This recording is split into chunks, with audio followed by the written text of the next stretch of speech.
Hello दोस्तों, मैं प्रदुम।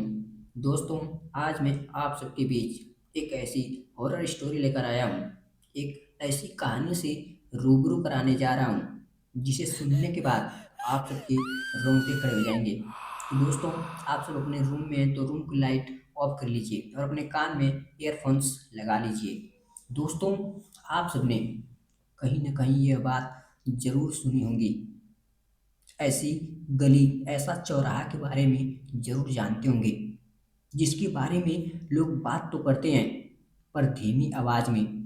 दोस्तों, आज मैं आप सबको एक ऐसे गाँव से रूबरू कराने जा रहा हूँ। एक ऐसे गाँव की ऐसी दर्दनाक कहानी बताने जा रहा हूँ, जिसको सुनने के बाद आपके होश उड़ जाने वाले हैं। तो आप सब कहानी में बने रहें और इस कहानी को एंड तक ज़रूर सुनें। और आप सभी से एक रिक्वेस्ट है दोस्तों, अगर यह वीडियो पसंद आए तो वीडियो को लाइक, चैनल को सब्सक्राइब जरूर करें। दोस्तों, यह कहानी भैरवगढ़ गांव की है। भैरवगढ़ उत्तर प्रदेश के एक छोटे से गांव में बसा हुआ है। दोस्तों, वहाँ पे जाना वर्जित था, खास करके रात के टाइम।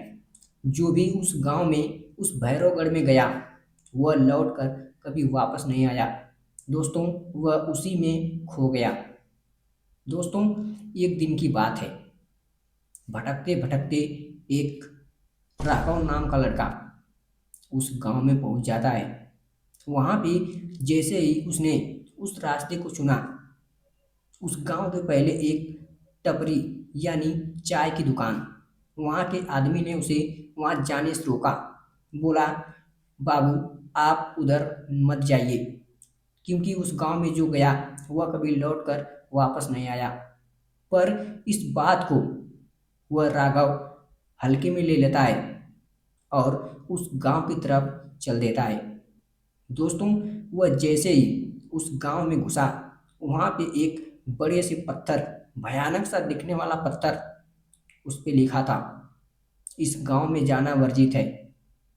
पर उसको इग्नोर करते हुए राघव अंदर चला जाता है। दोस्तों, अंदर जाने के बाद वह गांव पूरी तरह से वीरान। उस गांव में बहती हुई हवा में एक गंध थी, जो किसी भी आम आदमी को महसूस हो रही थी। वह घूमकर अब पूरे गांव में देखने लगा, पर उसे उस गांव में सब तरफ वीरान ही वीरान दिख रहा था। वह आवाजें लगाने लगा, कोई है, कौन है, कोई तो है, पर उसकी आवाज सुनने वाला वहां पे कोई नहीं था। दोस्तों, तभी उस राघव को एक दूर पे लाल कलर का उजाला दिखाई दिया। अब राघव सभी को चीरते हुए, हर चीज को इग्नोर करते हुए उस लाल दिखने वाले उजाले की तरफ चलता जा रहा था। तभी राघव को ऐसा महसूस हुआ, जैसे कोई उसके पीछे बुदबुदा रहा है। दोस्तों, उसके पीछे एक ऐसी भयानक आवाज थी। उसे लगा जैसे मुझे कोई बोल रहा है, अब तुम कभी बाहर नहीं जाओगे, अब तुम हम सबके साथ यहीं पे रहोगे। तभी राघव झट से अपने पीछे मुड़कर देखता है तो उसके पीछे कुछ नहीं था। राघव अब उस उजाले की तरफ बढ़ता हुआ चला जा रहा था। दोस्तों, राघव जैसे ही उस उजाले के पास पहुंचा, वहां पे जाकर देखा हुआ उजाला एक रूम से, एक टूटे फूटे खंडहर से आ रहा था। दोस्तों, वह राघव उस खंडहर के अंदर चला जाता है। अंदर जाने के बाद आवाज लगाने पर अंदर से एक बुजुर्ग आता है। दोस्तों, वह बुजुर्ग कुछ अजीब दिख रहा था। अब राघव उस बुजुर्ग आदमी से पूछने लगता है कि आखिर बाबा, ये गांव इतना वीरान क्यों पड़ा है और इस गांव में कोई क्यों नहीं रहता और आप यहाँ पे अकेले क्या कर रहे हो। दोस्तों, उसके इस सवाल पे वह बुजुर्ग ने उस राघव को बताया कि तुम्हें यहाँ नहीं आना चाहिए था। तुम यहाँ पर आके अपने जीवन की सबसे बड़ी गलती कर चुके हो। अब तुम्हें कोई नहीं बचा सकता। फिर भी राघव की समझ में कुछ नहीं आ रहा था। तभी वह बूढ़ा आदमी राघव को बताता है, आज से कई साल पहले की बात है। इसी गांव में एक औरत को इस गांव वालों ने चुड़ैल समझकर गांव के बीचों बीच एक पीपल का पेड़ है, उसी में जिंदा जला दिया। तभी से उस गांव की वह औरत, वह बेगुनाह औरत, उसने पूरे गांव वालों को श्राप दे दिया। वह गांव में किसी को नहीं छोड़ेगी।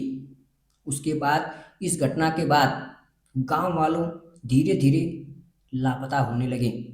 धीरे धीरे यह गांव वीरान हो गया और जो लोग भी बचे खुचे थे ये गांव छोड़कर भाग गए। तभी वह बूढ़ा आदमी बोला, वह आ गई, अब तुम्हें भी वह नहीं छोड़ेगी, तुम यहाँ से जल्दी भाग जाओ।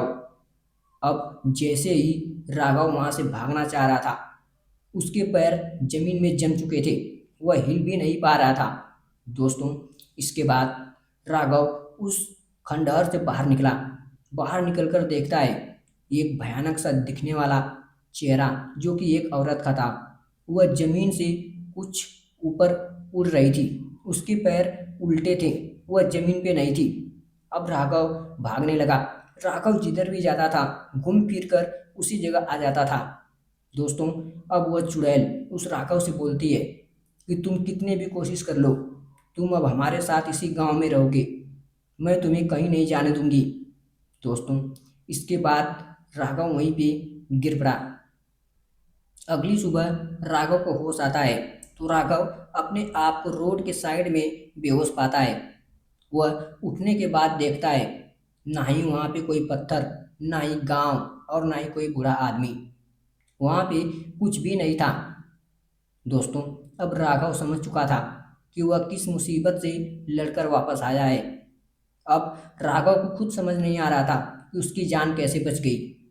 दोस्तों, आज भी राघव सोता है तो सपने में उसकी वह चुड़ैल आती है और उसे दौड़ाती है और उसे यह बोलती है कि तुम यहीं के निवासी हो, मैं तुम्हें कहीं नहीं जाने दूंगी। दोस्तों, इसी के साथ अब यह कहानी भी यहीं पे समाप्त होती है। यह छोटी सी दर्दनाक हॉरर स्टोरी आप सबको कैसी लगी?